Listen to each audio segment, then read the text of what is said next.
बिस्मिल्लाहिर्रहमानिर्रहीम। मैं हूँ अशरफ सलामत अपने यूट्यूब चैनल पर। कल परसों जो 12 रुपए का पेट्रोल बम धमाका हुआ है, पीटीआई की हुकूमत ने शायद ये सोचा नहीं, क्योंकि उनके तो कान ही नहीं ना, उसने सोचा नहीं कि अवाम बुरी तरह झुलस चुकी है इससे।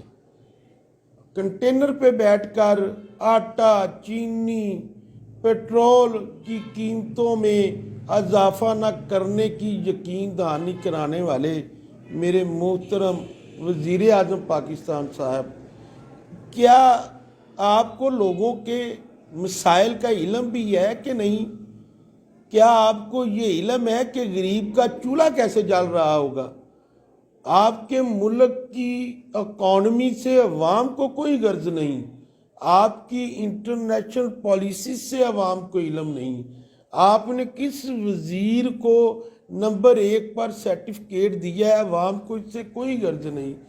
कौन से 10 वज़रा आपकी लिस्ट में टॉप 10 पर हैं, अवाम को इससे कोई गर्ज नहीं। अवाम अब आपकी इन बातों से आजिज़ आ चुकी है। नवाज शरीफ लूट गया, जरदारी ने लूट लिया, पीपी ने लूट लिया, नून लीग ने लूट लिया, शहबाज शरीफ ने लूट लिया।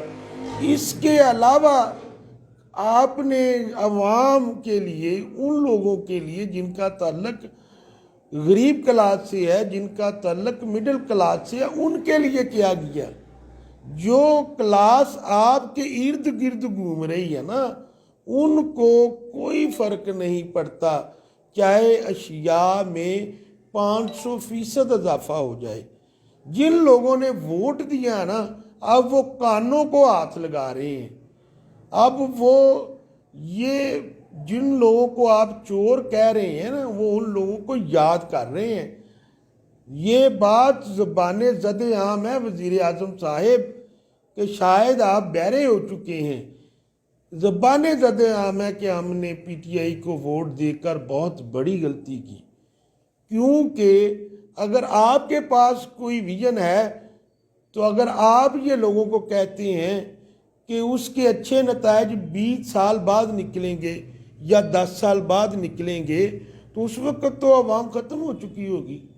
उस वक्त तो अवाम खुदकशियाँ करने पर मजबूर होगी, क्योंकि आप जितनी चाहें अब जलसे कर लें, पंजाब में कर लें, सिंध में कर लें, केपीके में कर लें, जिधर चाहे आप बड़े बड़े जलसे कर लें, लेकिन जब तक अवाम को रिलीफ नहीं ना दोगे तो याद रखना आपके जलसों का कोई फ़ायदा नहीं। और ये बात हकीकत है कि जब पेट्रोल की कीमतों में इजाफा होता है तो उस वक़्त तमाम ज़रूरियात ज़िंदगी की कीमतों में इजाफा होता है।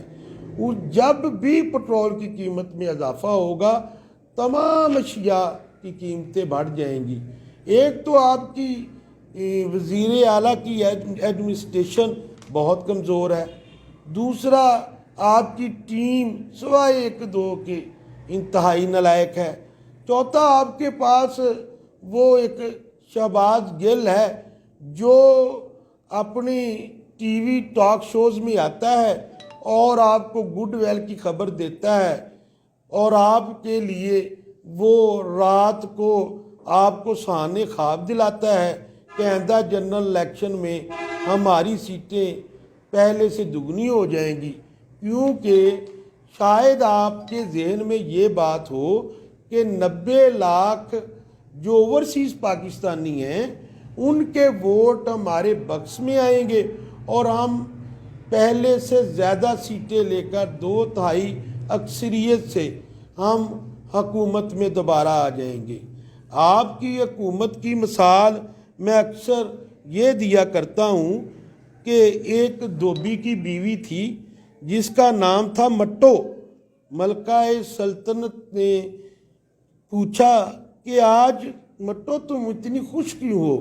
धोबी ने कहा कि धोबन ने कहा कि आज धन्नू पैदा हुआ है।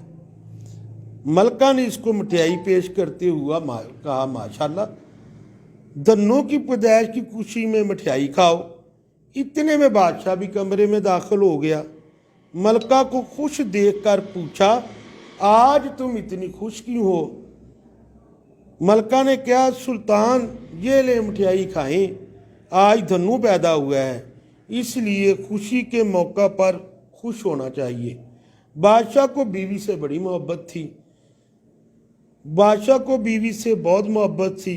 बादशाह ने भी ना पूछा कि धन्नू कौन है, तो बादशाह ने वज़ीर आज़म को बुलाया कि जनाब मिठाई खाओ। तो वज़ीर आज़म ने भी मिठाई खा ली। वज़ीर आज़म ने पूछा कि बादशाह सलामत, ये धन्नू कौन है? तो बादशाह ने कहा कि मुझे भी नहीं इल्म, मैं मलका से पूछ कर आता हूँ। मलका से पूछा तो मलका ने कहा मुझे भी नहीं इल्म, मैं धोबन से पूछ कर आती हूँ। तो धोबन से जब मलका ने पूछा तो धोबन ने कहा ये मेरी खोती का बच्चा पैदा हुआ है धन्नू, आपको भी शायद किसी बात का कोई इल्म नहीं कि धन्नू लड़का है या लड़की है, क्योंकि आपको गवर्नमेंट का तजर्बा ही कोई नहीं था। अवाम के लिए आप रिलीफ कहाँ से लाते? आइंदा तक के लिए इजाज़त, अल्लाह हाफ़िज़।